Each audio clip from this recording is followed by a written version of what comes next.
Okay, hi everybody. So this is our video on naming covalent compounds.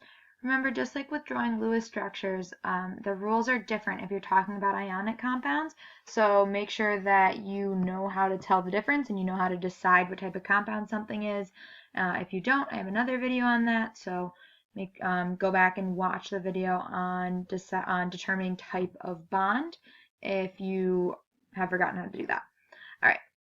So the first compound we're going to name is P4S3. And so it's a covalent compound, and we're going to start by writing the name of the first element. So our first element is phosphorus, so we're going to just write phosphorus.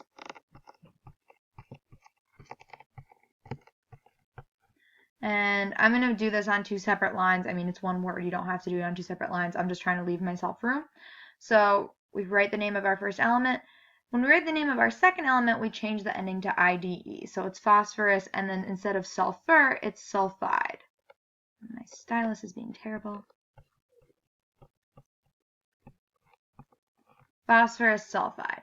But I'm not done yet because I have to go back and add prefixes for each of these things. So I have to figure out how many phosphorus I have, and I can see that I have 4 phosphorus.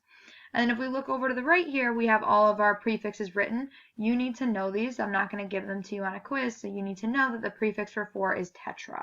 So I'm going to write tetra as a prefix. Tetraphosphorus.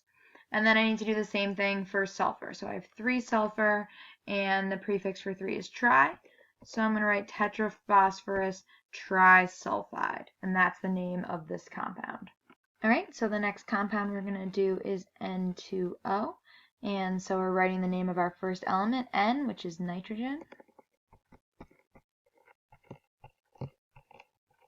And then changing the name of our second element so that it ends in IDE, and so it's going to be oxide. And then we're going to add our prefixes. So I have 2 nitrogen, which means it's dinitrogen. And I have 1 oxygen, so it's going to be monoxide. Ooh, ran out of room. Dinitrogen monoxide is N2O. Okay, now I've gotten rid of our prefixes because you do need to know those. So those are gone now, and we're going to try to do it from memory. So I'm, again, just like always, writing the name of my first element, C. So I'm going to write carbon. And then write the end of my second element, or the name of my second element, but change the ending to IDE. So oxide.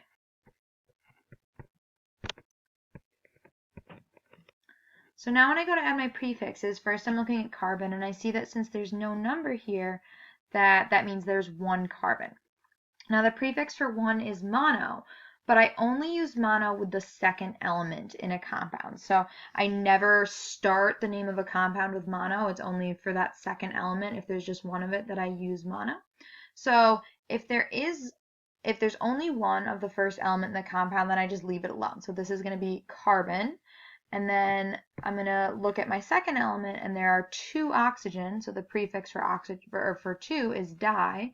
So this, as you probably knew, is carbon dioxide. Okay, let's do 2 more before we call it a day. So we're going to start with H2O.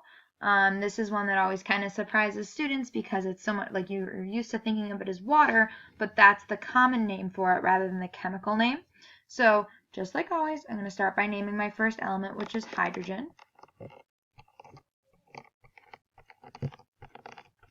And I'm going to write the name of my second element, but change the ending to IDE, so it's oxide. And now I go to add my prefixes. So there are 2 hydrogen here, which means that the prefix for this, for my first word is dihydrogen. And there's only 1 oxygen, and since it's the second element in the compound, I need that prefix mono.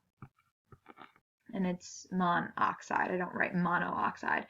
So the chemical name for water is dihydrogen monoxide. Remember that mono, this prefix, only gets used with the second element. It never gets used with the first element in a compound. Okay, moving down here to B2Cl4. I'm going to write the name of my first element, B, which is boron. And then the name of my second element, changing the ending to IDE, so chlorine becomes chloride. And then I have to go back and write my prefixes. So B2 means that I need to write diboron. And Cl4 means that the prefix here is tetra. So diboron tetrachloride is the chemical name of B2Cl4. So this is much, much easier than naming ionic compounds. The only thing that's harder about it is that you need to know those 10 prefixes. Hopefully you're familiar with some of them, but most of what you need to study is the names of those prefixes, because you're not going to be given those on the quiz or the test. So hopefully, like I said, hopefully this cleared this up for you. Let me know if you have any questions, and I'll see you guys tomorrow. Bye!